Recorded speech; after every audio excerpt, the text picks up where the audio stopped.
Hey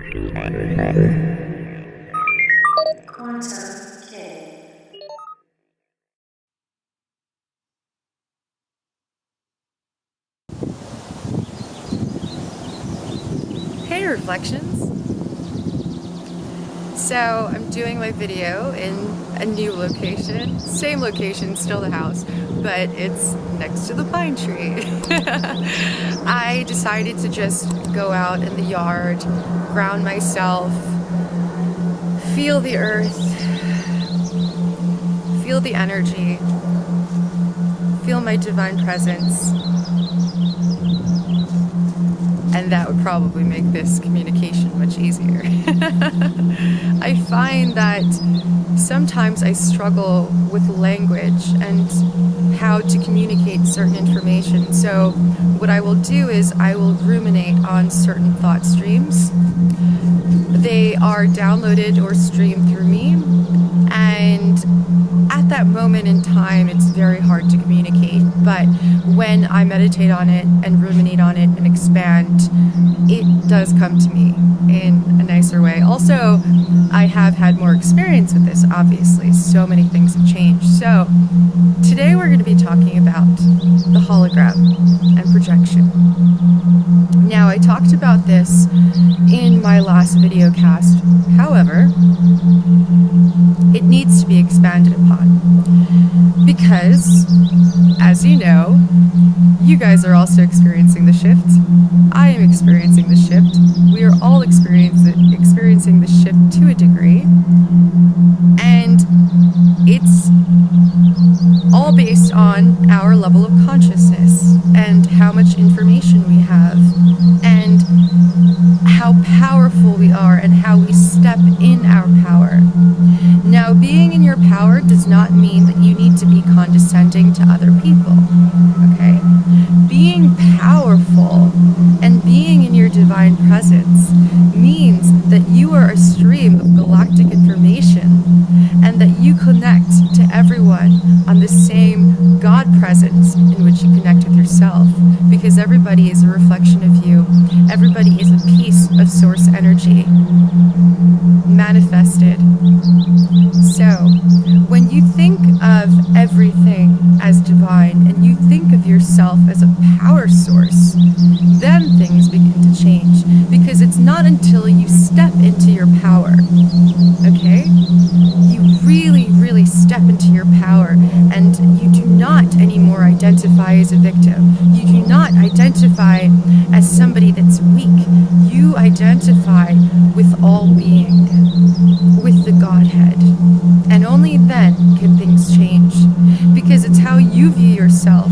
If you view yourself as someone that doesn't know anything, that is powerless, that doesn't have the things that they want, then you will constantly be in that psychosis, that ruminating state of being, that circle, you know. And I was in there for a while, and I just broke out of it, and it feels awesome. And I want everybody to feel this way, because with this power and this presence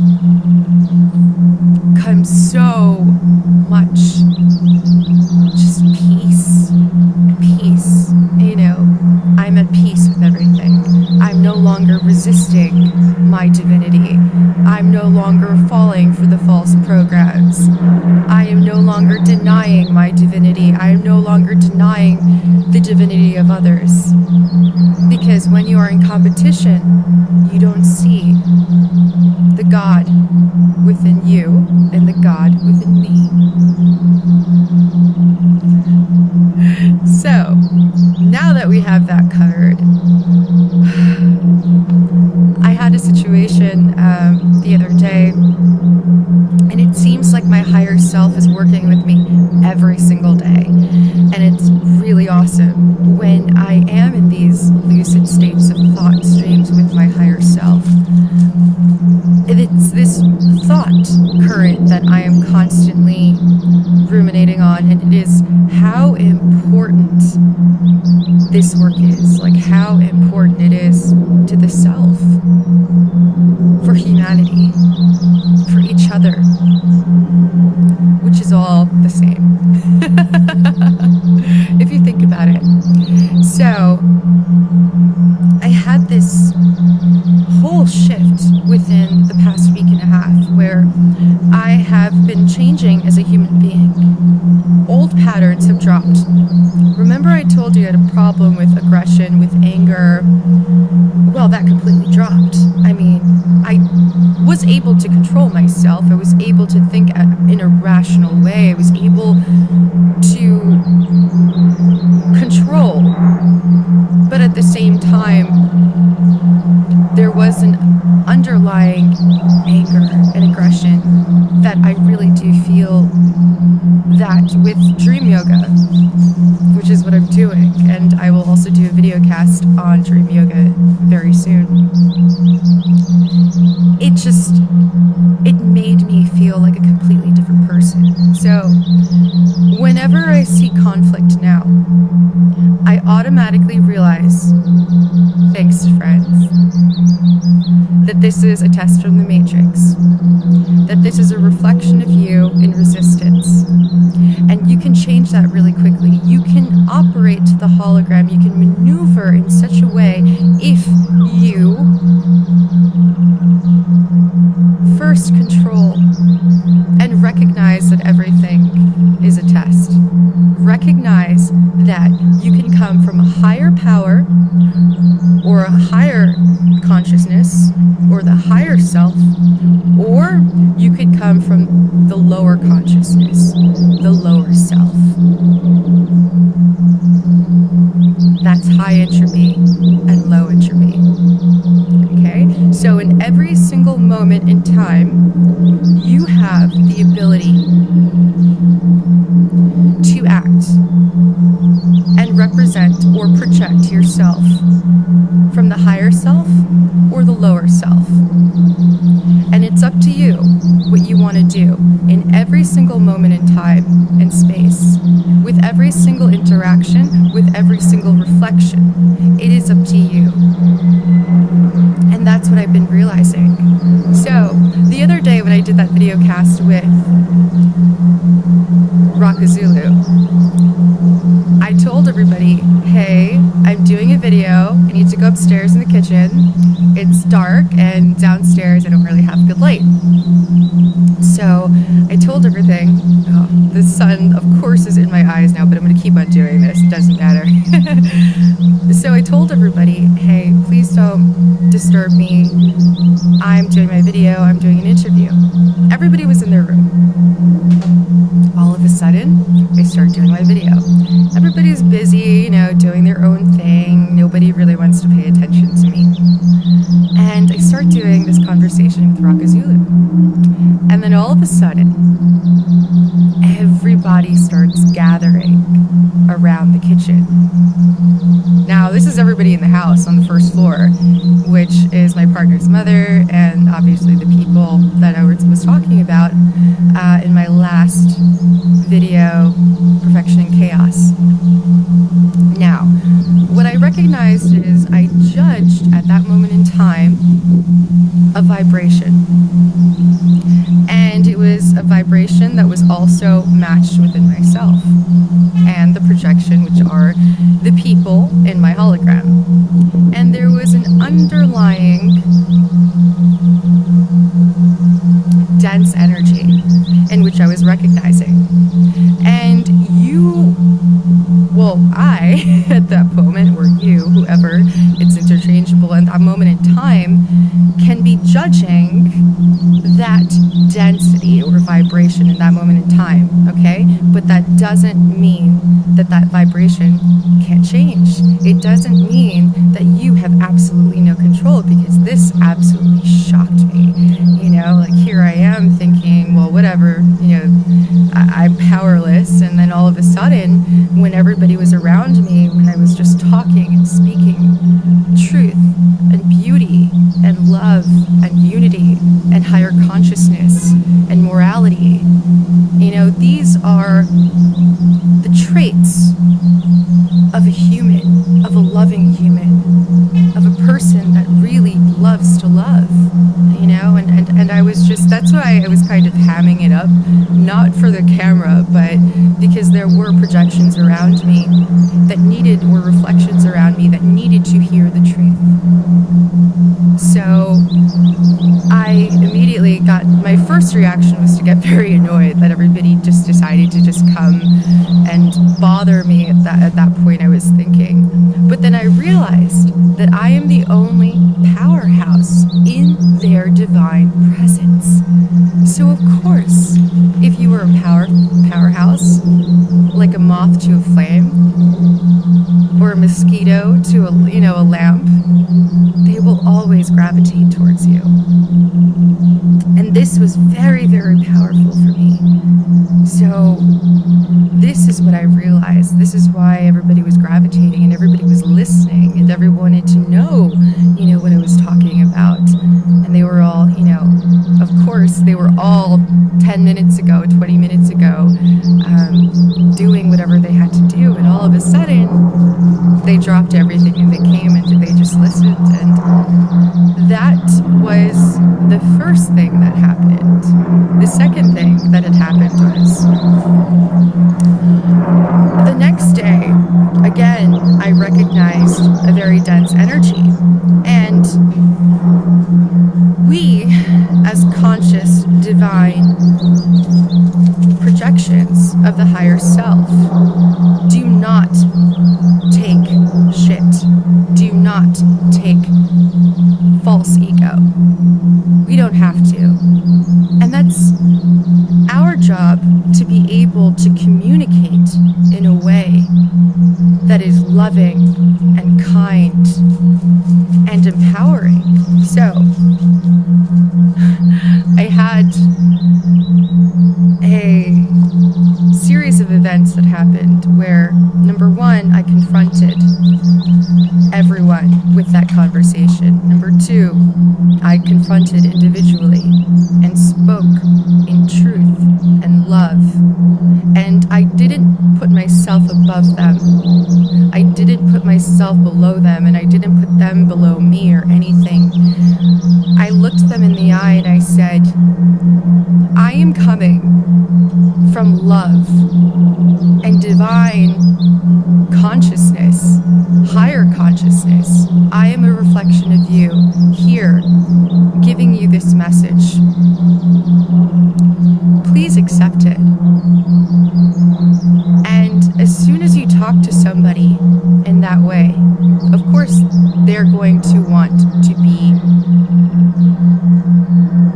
ready for the message, because again, I also realized that even if you vocalize, okay, we're going to get to the next level of things, even if you vocalize this stream of information to them, sometimes people are not ready because they just haven't had the experiences. If you haven't had a second death, it's very hard for you to get it. If you haven't had an ego death, which is a second death, why must we have an ego death or a second death? Because if we do not have these experiences and we are too attached to our narrative, or too attached to our human experience as it is at that moment in time, and we've all had this false programming embedded within us to suppress us and to tell us that we are slaves, we are powerless, and that is not our truth. So there needs to be a death and rebirth into higher power, into the divine presence, into the Godhead, in order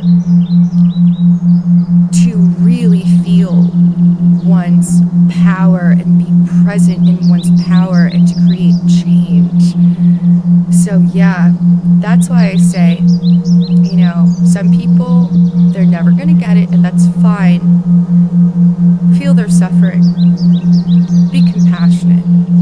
Realize that there's no reason for you to judge their unawakening or their refusal to wake up, because sometimes you just come back, so again, it's not really a race. Exactly, there you go. It's not really a race. We come back, and this is truly my belief, we come back until we're ready. We come back until we're ready to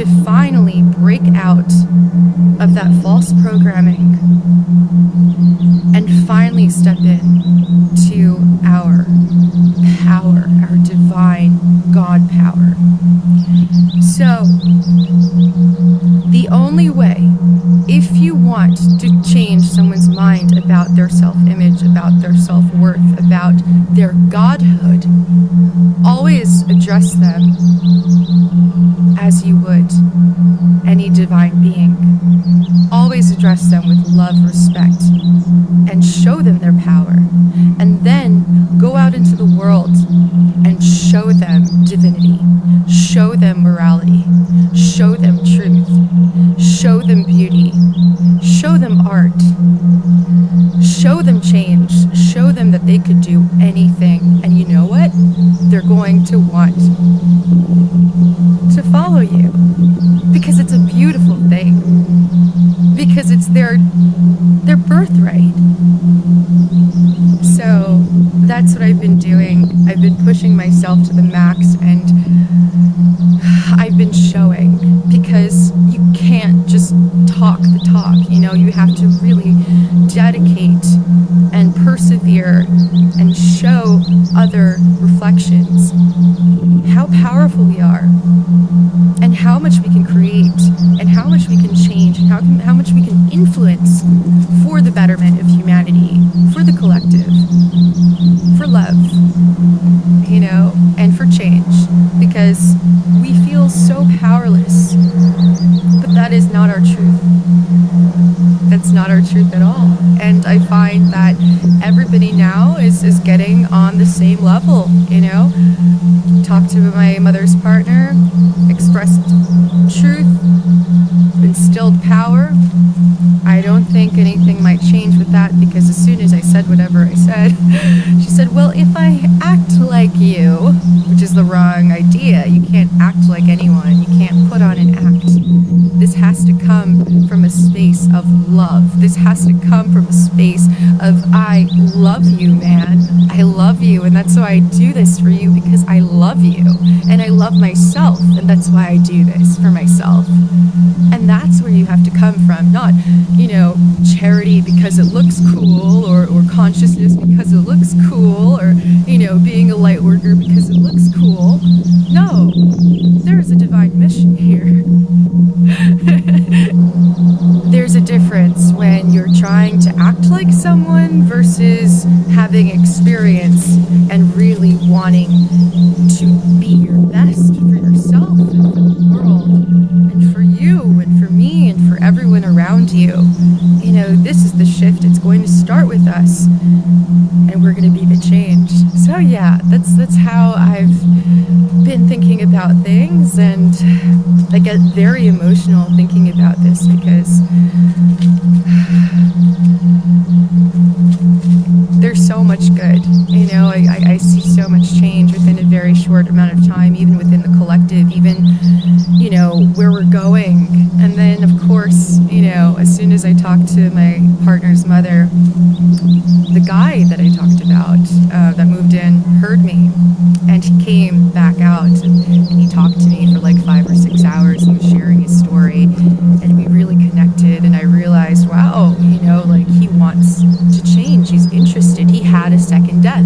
That's when I myself was surprised. I'm like, oh, I judged that vibration in that moment in time, but I didn't even know his story. I didn't know that he had a second death, so he was more susceptible to the information. So as soon as I talked to him for 5 or 6 hours, and as soon as I talked to my partner's mother, and I established divinity, and I established love, and I established the godhood within all of us, and I established that we are a soul group on a spiritual journey together, collectively, showing and teaching each other lessons. As soon as I said all of this, my partner comes home, and he goes, hey, I don't want to, you know, inflate your ego, but everybody upstairs is watching your videos. There's like, yes,